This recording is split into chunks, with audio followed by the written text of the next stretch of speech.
Bismillahirrahmanirrahim. Assalamualaikum warahmatullahi wabarakatuh. Pertama-tama marilah kita panjatkan puja dan puji syukur kita kehadirat Allah Subhanahu wa Ta'ala yang telah melimpahkan rahmatnya kepada kita semua sehingga kita dapat menikmati nikmatnya iman dan Islam. Selawat besertakan salam semoga tetap tercurahkan kepada baginda Nabi besar Muhammad Sallallahu Alaihi Wasallam yang telah membawa kita dari zaman kegelapan menuju zaman yang terang benderang. Baik Bapak dosen yang kami hormati serta teman-teman yang kami banggakan, di kesempatan yang baik ini saya bersama rekan saya dan teman-teman saya akan mempresentasikan makalah mata kuliah Islam, Sains, dan Peradaban dengan judul Sejarah Islam Masa Rasulullah dan Perkembangan Ilmu Pengetahuan. Untuk mengawali presentasi kali ini, marilah sama-sama kita buka dengan melafazkan basmalah. Bismillahirrahmanirrahim. Untuk selanjutnya yaitu penyampaian materi yang dalam hal ini akan disampaikan oleh pemateri pertama oleh rekan saya, oleh saudara lalu Muhammad Faza Barurosa. Kepadanya disilahkan. Warahmatullahi wabarakatuh. Saya ingin mempresentasikan sebuah materi yang berjudul Sejarah Kelahiran Nabi Muhammad. Nabi Muhammad lahir pada hari Senin 12 Rabiul Awal atau 20 April 571 Masehi. Rasul lahir dari ibu bernama Aminah dan ayahnya bernama Abdullah. Kisah kelahiran Nabi Muhammad ini ada di surah Al-Fil yang memiliki arti tahun gajah. Rasulullah lahir di masa ini dan dibesarkan anak yatim karena ayahnya Abdullah telah meninggal dunia sebelum usianya genap 3 tahun. Semasa kecilnya, ayahnya akhirnya dibesarkan oleh kakeknya Abdul Muthalib. Pada saat Nabi lahir, seorang ibu bernama Halimatus Sa'diyah dengan ikhlas mau menyusui Muhammad meski air asinnya sulit keluar. Namun karena keikhlasannya, Halimah pun diberi balasan oleh Allah Subhanahu wa Ta'ala karena setelah itu air asinnya keluar dengan deras. Dalam kisahnya, Nabi Muhammad SAW dilahirkan yatim di rumah Abu Thalib yang terletak di perkampungan Bani Hashim. Nabi Muhammad juga sempat disusui oleh budak milik ayahnya yakni Ummu Aiman, lalu pernah disusui oleh budak bernama Suwaibah milik paman beliau Abu Lahab. Karena dulu isi Quraisy masih melekat, maka pada hari ke-18 seusia Siti Aminah melahirkan Nabi Muhammad harus disembunyikan ke pedalaman dan baru dikembalikan ketika ia berusia 8 tahun 10 tahun. Nabi Muhammad SAW pun saat itu tumbuh menjadi anak yang cepat tanggap, selalu membantu temannya, bersikap baik, jujur, dan dianugerahi kecerdasan yang luar biasa dibandingkan dengan anak seusianya. Bahkan dia juga pandai berbisnis. Saat Nabi Muhammad SAW di usia 8 tahun, ia telah melakukan bisnis pertamanya dengan mengembala kambing.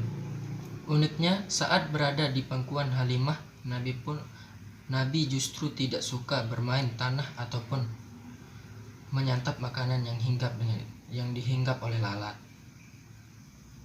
Pada masa kecil Rasulullah SAW tumbuh sangat pesat, malahan dikatakan bahwa pertumbuhannya sehari setara dengan sebulan manusia biasa.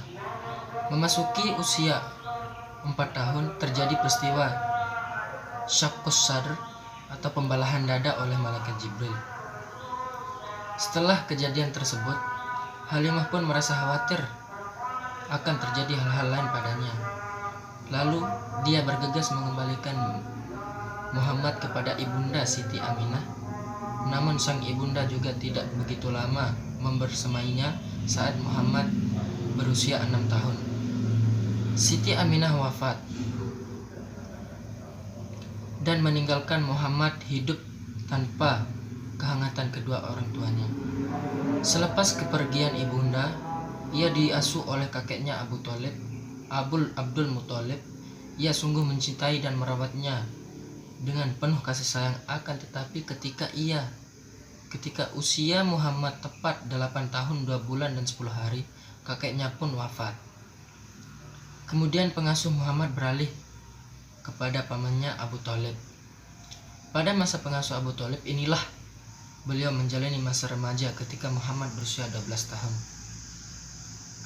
Abu Thalib mengajaknya pergi ke Syam, sekarang meliputi Suriah, Palestina, Yordania, dan Lebanon untuk berbisnis.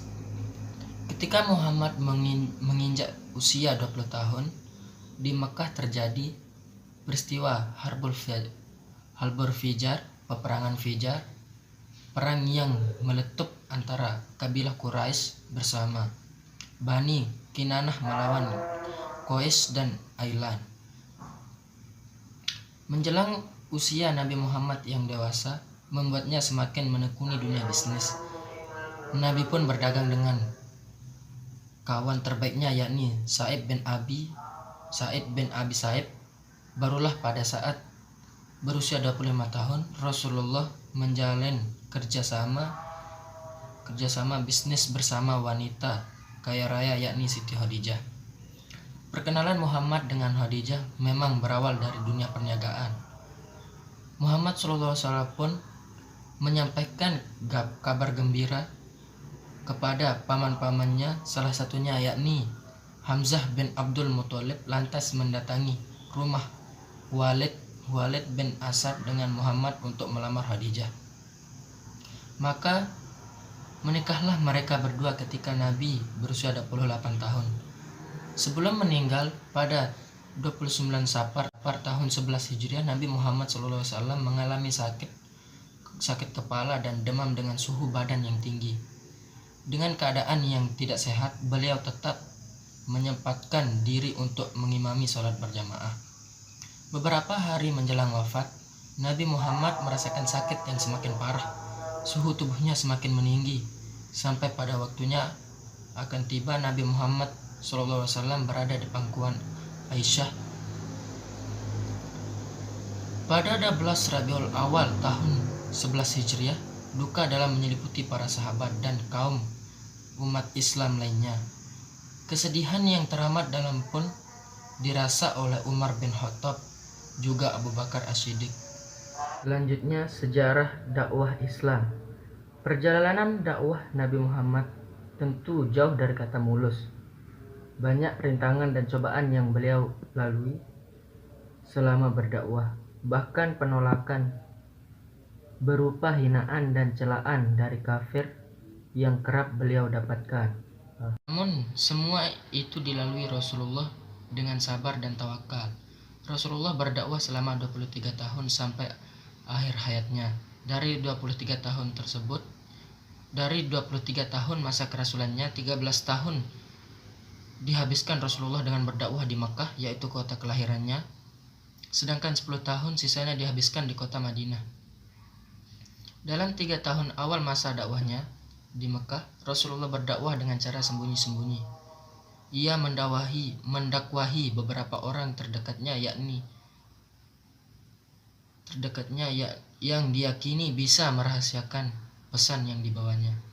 Adapun mereka yang pertama masuk Islam pada periode ini adalah Abu Bakar As-Siddiq, Umar bin Khattab, Utsman bin Affan, Ali bin Abi Thalib, Thalib bin Ubaidillah, Az-Zubair bin Alwan, Abdurrahman bin Auf, Abu Ubaidah bin Al-Jarrah, Sa'ad bin Abi Waqqas, dan Sa'id bin Zaid. Orang-orang ini kemudian mendapat julukan As-Sabiqun Awwalun, yaitu orang-orang yang pertama masuk Islam. Nabi Muhammad kemudian melakukan dakwahnya secara terang-terangan. Beliau melalui dakwahnya dari Bani Hashim, keluarga terdekatnya. Namun hanya Ali bin Abi Thalib saja yang mau masuk Islam dan pamannya Abu Thalib bersedia membela. Ia belum mengucapkan kalimat syahadat. Banyak kafir Quraisy yang menentang ajaran yang dibawa oleh Rasulullah, termasuk paman Nabi yaitu Abu Lahab. Mereka melakukan segala cara untuk menolak ajaran yang dibawa oleh Rasulullah. Bahkan mereka berencana untuk membunuh Nabi Muhammad SAW. Hingga akhirnya turun perintah Allah untuk hijrah ke negeri Habasyah, di mana ada raja yang adil di sana. Raja itu disebut-sebut tidak akan membiarkan rakyatnya ditindas dan dianiaya. Kemudian Rasulullah beserta sahabatnya hijrah ke Madinah dan membangun Masjid Quba. Masjid ini dijadikan sebagai tempat sholat dan tempat menyusun tugas-tugas dakwah. Rasulullah berdakwah sampai akhir hayatnya, hingga akhirnya Rasulullah wafat pada hari Senin 12 Rabiul Awal 11 Hijrah di usianya yang ke-63 tahun. Mungkin hanya itu yang dapat saya sampaikan. Kurang dan lebihnya mohon maaf. Assalamualaikum. Demikian penyampaian materi oleh rekan saya, lalu Muhammad Faza Baru Roza. Kepadanya disampaikan terima kasih. Baik, untuk selanjutnya yaitu penyampaian materi oleh pemateri kedua, yang dalam hal ini akan disampaikan oleh rekan saya, Saudari Ananda Pradani Putri Ansori. Kepadanya disilahkan. Bismillahirrahmanirrahim. Assalamualaikum warahmatullahi wabarakatuh. Di sini saya akan menjelaskan tentang sejarah hijrah Rasulullah SAW. Peristiwa hijrah Nabi Muhammad SAW dari Makkah ke Yathrib diperkirakan 622 Masehi. Menjadi tonggak penting dalam sejarah Islam. Dalam hijrah itu, Nabi bersama Abu Bakar As-Siddiq menempuh perjalanan ratusan kilometer, termasuk bertahan 3 hari di Gua Sur, menuju tempat yang kelak berubah nama menjadi Madinah. Tahun-tahun menjelang hijrah itu, Nabi Muhammad SAW kehilangan istri tercinta, Khadijah, disusul dengan meninggalnya sang paman, sekaligus pelindungnya Abu Thalib. Orang-orang Mekah semakin terbuka dalam menyerang Nabi. Sementara itu, di Yathrib, suku yang dahulu dominan, Bani Qailah, terpecah menjadi 2 faksi yang bermusuhan, Aus dan Khazraj. Mereka baru saja merasakan perang Bu'ad, perang sipil dan konflik terbesar keempat yang menelan lebih banyak korban. Pada musim panas 620 Masehi, 6 orang dari suku Khazraj datang ke Mekah untuk berziarah. Mereka sementara tinggal di Aqabah. Di sanalah orang-orang ini bertemu dengan Nabi Muhammad. Nabi tidak mengenal mereka, tapi orang-orang ini sudah mendengar soal beliau dan kenabiannya.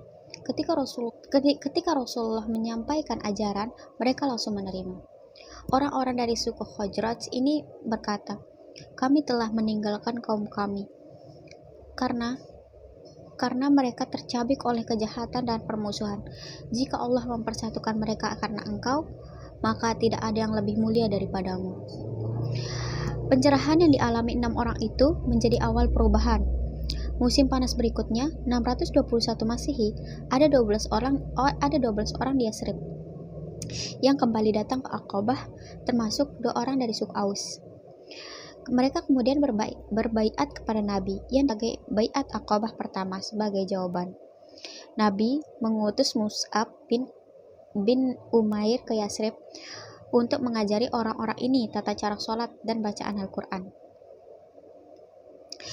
Ajaran Islam yang sederhana memikat makin banyak orang. Pada 622 Masehi, di Aqabah ada legalisasi 73 laki-laki dan 2 perempuan. Terjadilah baiat Aqabah kedua. Perpindahan ke Yathrib tinggal menunggu waktu. Musim panas 622 Masehi itu, Muslimin Mekah diam-diam mulai hijrah ke Yathrib. Secara sendiri-sendiri atau dengan kelompok kecil. Lambat laun yang tersisa tinggal rumah Nabi dan Abu Bakar. Orang-orang Mekah berencana untuk mengakhiri hidup Nabi Muhammad secepatnya. Mereka mulai khawatir dengan kekuatan baru Islam yang terbentuk di Yathrib. Rencana disusun, setiap kabilah mengajukan seorang pemuda tangkas bersenjata. Tujuannya adalah membunuh Nabi bersama-sama. Dengan cara itu, Bani Abdul Manaf tidak dapat memerangi semua kabilah sebagai balas dendam. Selain itu, tebusan darah yang tertumpah dalam penyergapan malam itu akan ditanggung bersama. Sore hari sebelum penyergapan, Nabi sudah mendapatkan petunjuk dari Jibril. Tiba saatnya untuk hijrah. Ia langsung menemui Abu Bakar dan tiba menyusun rencana pemberangkatannya. Sementara itu, Ali bin Abi Thalib minta Nabi untuk tinggal di Mekah, menjaga barang-barang yang dititipkan kepada beliau di rumah. Para pemuda yang bertugas membunuh Nabi sudah berjaga-jaga hingga malam. Ketika mendengar suara wanita di dalam rumah, Nabi Saudah, Ummu Kulsum, Fatimah, dan Ummu Aiman, mereka berpikir ulang. Orang-orang ini tidak mau mempermalukan diri mereka dengan melanggar kesucian rumah seorang Arab. Selain itu, melihat seseorang yang mengenakan selimut hijau Nabi, selimut yang dibawa dari Hadramaut, para pemuda itu memilih menunggu. Situasi berubah jadi kacau ketika fajar tiba. Mereka menyadari pemakai selimut itu bukan Nabi Muhammad, tetapi Ali. Nabi Muhammad dan Abu Bakar sudah keluar dari Mekah pada malam penyergapan itu, lolos begitu saja dari pandangan mereka. Nabi dan Abu Bakar memang memilih rute dan waktu yang tidak seperti perjalanan pada umumnya. Mereka tidak langsung bergegas ke Yasrib, tetapi ke arah selatan menuju gua di Gunung Sur. Amir bin Fuhairah, pengembala domba-domba, Abu Bakar mengikuti keduanya dari belakang bersama gembalaannya untuk menyamarkan jejak Nabi.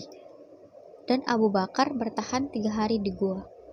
Sepanjang waktu itu, mereka mendapatkan bantuan putra-putri Abu Bakar, Abdullah dan Asma. Mereka memperoleh informasi pula bahwa orang-orang Mekah menawarkan hadiah 100 ekor unta bagi siapa yang bisa menemukan Nabi Muhammad dan membawanya kembali. Mata-mata Badui dan para pemburu hadiah terus berupaya mencari, tapi sang Nabi tidak ditemukan. Setidaknya terdapat 3 mukjizat umum yang dikisahkan selama 3 hari ini, yaitu adanya sarang laba-laba di depan gua yang mengecoh para pemburu hadiah, hinggapnya burung dara, dan tumbuhnya pohon yang menyamarkan keberadaan Rasulullah bersama sang sahabat. Namun, hal yang paling menyentuh adalah ketika Abu Bakar gelisah, lalu sang Nabi berkata, "Abu Bakar, kalau kau menduga bahwa kita hanya berdua, ada yang ketiga, Tuhan." Setelah 3 hari berlalu, Nabi dan Abu Bakar keluar dari gua. Amir bin Fuhairah membawa sang pemandu jalan beserta 3 ekor unta Abu Bakar untuk mengelabui rombongan pencari yang mengawasi semua rute yang diketahui dari Makkah ke Madinah. Mereka terlebih dahulu bersegera ke arah barat daya sampai tiba di pantai Laut Merah. Yasrib memang ada di utara Mekah, tapi ini adalah rute yang paling mungkin demi keselamatan Nabi dan Abu Bakar. Barulah setelahnya, mereka bergerak ke utara lagi. Dengan berjalan malam hari sepanjang pantai sebelum berbelok ke arah Yasrib. Tibanya Nabi Muhammad di Yasrib adalah titik penting bagi sejarah Islam. Sang Rasul kemudian membentuk kekuatan baru di tanah Arab, yang tidak dipersatukan oleh ikatan darah atau ikatan apapun, kecuali persaudaraan atas keimanan kepada Tuhan. Sekian dari saya. Wassalamualaikum warahmatullahi wabarakatuh. Demikian tadi penyampaian materi oleh rekan saya Ananda Pradani Putri Ansori. Kepadanya kami sampaikan terima kasih. Untuk selanjutnya yaitu penyampaian materi oleh pemateri ketiga yang dalam hal ini akan disampaikan oleh rekan saya, Saudara Denny Maulana Malik. Kepadanya disilahkan. Assalamualaikum warahmatullahi wabarakatuh. Saya atas nama Denny Maulana Malik dari kelompok 2 akan menyampaikan sebuah materi bagian 5 tentang 10 tahun kehidupan Rasulullah di Madinah. Nah, tetapi di sini sebelum kita masuk ke materinya, saya ingin memberitahukan sesuatu kepada teman-teman. Jikalau kita berbicara tentang sejarah, pastinya cerita yang kita sampaikan ini tidak boleh melenceng dari apa yang sudah terjadi. Oleh sebab itu, kita minta tolong kepada teman-teman, jikalau nanti penjelasan saya agak melenceng, teman-teman bisalah bantu koreksi saya dengan komen di bawah video ini. Nah, kita langsung saja masuk ke materinya ya teman-teman. Jadi sebelum Rasulullah Shallallahu Alaihi Wasallam hijrah ke Madinah, Madinah bukanlah wilayah yang siap dalam artian siap dalam sistem perekonomian atau siap dalam sosial bermasyarakat, karena di sana sudah ada terjadi beberapa konflik. Salah satunya adalah konflik antara kaum Muhajirin dan kaum Ansor. Kaum Muhajirin ini adalah kaum yang berasal dari Mekah atau pendatang, sedangkan kaum Ansor adalah kaum yang berasal dari Madinah atau asli penduduk sana. Nah, setelah Rasulullah hijrah ke Madinah, di situ alhamdulillah penduduk Madinah menyambut baik kedatangan dari Rasulullah. Tak kalah pentingnya lagi, di situ juga pemimpin dari kaum Yahudi yang bertempat tinggal di Yasrib. Dulu Madinah namanya Yasrib ya teman-teman. Di situ yang bernama Abdullah bin Salam. Beliau ini masuk Islam karena mengetahui kandungan dari kitab Taurat yang menyatakan bahwa adanya nabi terakhir, yaitu Nabi Muhammad SAW. Kemudian beliau menyatakan diri masuk Islam. Nah, setelah itu yang pertama Rasulullah membangun tempat tinggal, dan juga yang kedua membangun sebuah masjid. Nah, beliau membangun kedua tempat tersebut menggunakan kerja keras dari beliau sendiri untuk menunjukkan betapa semangatnya kaum muslimin dalam kerja mereka. Kenapa sih harus membangun masjid di Madinah? Karena bagaimanapun juga masjid adalah sentral kebangkitan Islam dan juga menjadi pusat peradaban Islam. Selain itu juga masjid juga kan digunakan sebagai tempat peribadahan kaum muslimin yang ada di sana. Yang ketiga, Rasulullah Shallallahu Alaihi Wasallam tidak lupa memperhatikan dalam sektor perekonomian. Salah satunya adalah membangun sebuah pasar yang ada di sana. Kenapa sih harus membangun sebuah pasar? Karena di sana pasar-pasar di sana, sistem perekonomian yang ada di sana dipegang oleh kaum Yahudi. Oleh sebab itu Rasulullah membangun sebuah pasar yang ada di sana. Nah, yang keempat, adanya perjanjian antara dua kaum yang tadi, yaitu kaum Muhajirin dan kaum Ansor, agar tidak terjadi konflik lagi. Nah, selain itu juga adanya perjanjian antara kaum Yahudi untuk saling merangkul kerjasama selama itu tidak mengandung dosa atau tidak berbuat dosa.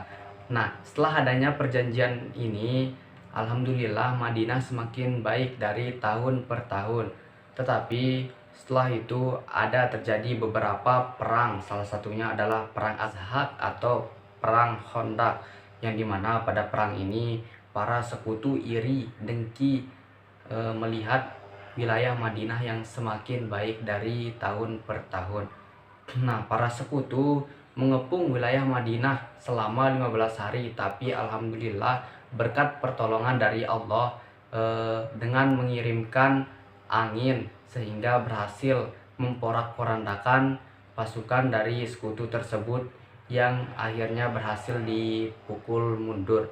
Nah, setelah perang Khandaq berakhir, di sini Rasulullah SAW mulai menyatakan perang kepada negeri-negeri atau kaum-kaum yang ingin menghalangi jalan dakwahnya Rasulullah SAW. Setelah pengumuman menyatakan perang ini, alhamdulillah Rasulullah mulai menaklukkan negeri-negeri, mulai dari negeri kecil sampai dengan negeri besar seperti Persia, Romawi atau suku Quraisy yang ada di Arab. Setelah itu adanya perjanjian perdamaian, tetapi di sini bukan Rasulullah yang mengajukan perjanjian perdamaian, melainkan dari suku-suku atau negeri-negeri yang mulai melemah sistem pertahanannya. Tentu saja Rasulullah Shallallahu Alaihi Wasallam menyetujui perdamaian tersebut. Nah, setelah itu beberapa tahun Rasulullah Shallallahu Alaihi Wasallam mulai mengirimkan dakwah kepada raja-raja tersebut dengan mengirimkan surat-surat untuk pengajakan masuk Islam. Nah, setelah itu alhamdulillah banyak negeri-negeri atau kaum-kaum yang menyatakan dirinya masuk Islam. Salah satunya adalah suku-suku yang ada di bangsa Arab itu sendiri. Mungkin itu saja dari saya. Mohon maaf sekali jika penyampaian materi yang saya sampaikan ini sedikit atau kurang atau agak melenceng dari peristiwa-peristiwa yang sudah terjadi. Nah, maka dari itu saya minta tolong dari teman-teman untuk kita sama-sama diskusi di kolom komentar seperti apa yang sudah saya katakan tadi. Mungkin itu saja dari saya. Sekian. Wassalamualaikum warahmatullahi wabarakatuh. Assalamualaikum warahmatullahi wabarakatuh. Di sini saya kembali untuk menyampaikan sebuah materi yang berjudul tentang keberhasilan dakwah Rasulullah SAW.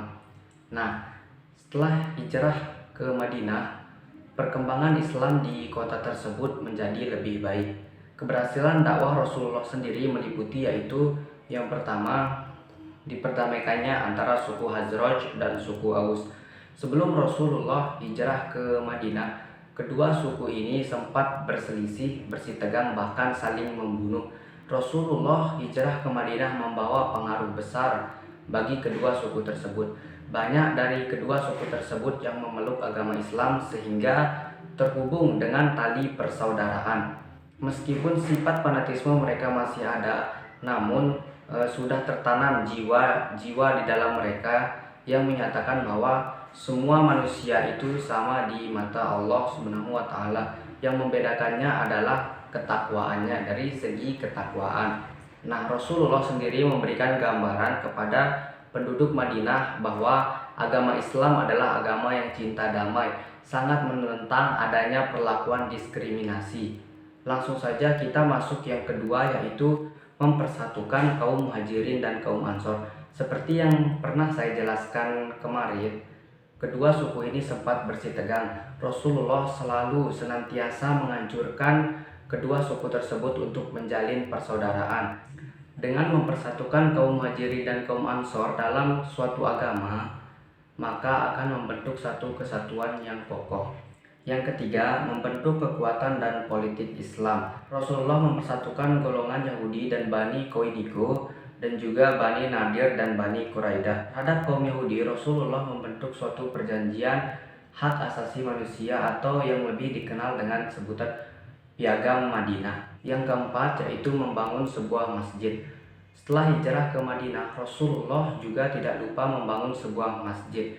Di sana Rasulullah membangun masjid yang bernama Masjid Nabawi di atas tanah milik dua anak yatim. Rasulullah juga ikut serta membantu mengangkat batu-batu dari bangunan tersebut. Dalam kurun waktu kurang lebih dalam 23 tahun, Rasulullah sudah menguasai seluruh jazirah Arab. Itu menunjukkan bahwa betapa suksesnya Rasulullah dalam dakwahnya. Adapun dapat dilihat dari dua faktor, yaitu faktor internal dan eksternal. Faktor internalnya itu sendiri yaitu yang pertama, kepemimpinan dari Rasulullah, yang kedua, kecerdasan beliau, yang ketiga, tingginya akhlak dari beliau, yang keempat yaitu ketinggian pribadi dari beliau. Adapun dari faktor eksternalnya itu sendiri yaitu yang pertama, karena adanya wahyu dari Allah, yang kedua, tingginya semangat dari para sahabat untuk membela ajaran agama Islam. Mungkin itu saja yang dapat saya sampaikan. Mohon maaf jika ada kesalahan kata. Sekian, Assalamualaikum warahmatullahi wabarakatuh. Baik, demikian tadi penyampaian materi oleh rekan saya, Saudara Denny Maulana Malik. Kepadanya disampaikan terima kasih. Baik, untuk selanjutnya yaitu penyampaian materi terakhir yang dalam hal ini akan disampaikan oleh saya sendiri. Baik, langsung saja untuk materi saya yaitu masa terutusnya Nabi Muhammad Sallallahu Alaihi Wasallam. Muhammad pertama kali diangkat menjadi Rasul pada malam hari tanggal 17 Ramadan 6 Agustus 611 Masehi. Diriwayatkan malaikat Jibril datang dan membacakan surah pertama dari Quran yang disampaikan kepada Muhammad, yaitu surah Al-Alaq. Muhammad diperintahkan untuk membaca ayat yang telah disampaikan kepadanya. Namun ia mengelak dengan berkata ia tak bisa membaca. Jibril mengulangi 3 kali meminta agar Muhammad membaca, tetapi jawabannya tetap sama. Muhammad berusia 40 tahun, 6 bulan, dan 8 hari ketika ayat pertama sekaligus pengangkatannya sebagai Rasul disampaikan kepadanya menurut perhitungan tahun Qamariyah atau penanggalan berdasarkan bulan, atau 39 tahun, 3 bulan, 8 hari menurut perhitungan tahun Syamsiyah atau tahun Masehi, atau penanggalan berdasarkan matahari. Setelah kejadian di Gua Hira tersebut, Muhammad kembali ke rumahnya. Diriwayatkan ia merasakan suhu tubuhnya panas dan dingin secara bergantian akibat peristiwa yang baru saja dialaminya dan meminta agar istrinya memberinya ia selimut. Diriwayatkan pula untuk lebih menenangkan hati suaminya, Khadijah mengajak Muhammad mendatangi saudara sepupunya yang seorang Nasrani, yaitu Warokah bin Naufal, seorang pendeta yang buta. Warokah banyak mengetahui nubuat tentang nabi terakhir dari kitab-kitab suci Kristen dan Yahudi. Mendengar cerita yang dialami Muhammad, Warokah pun berkata bahwa ia telah dipilih oleh Tuhan menjadi seorang nabi. Kemudian Warokah menyebutkan bahwa An-Namus Al-Akbar atau malaikat Jibril telah datang kepadanya. Kaumnya akan mengatakan bahwa ia seorang penipu. Mereka akan memusuhi dan melawannya. Ketika Warokah wafat, firman Allah tidak datang-datang kepada Nabi Muhammad dalam kurun beberapa waktu, yang mana membuat beliau begitu sedih sampai beliau beranjak ke gunung tinggi dan mencoba bunuh diri.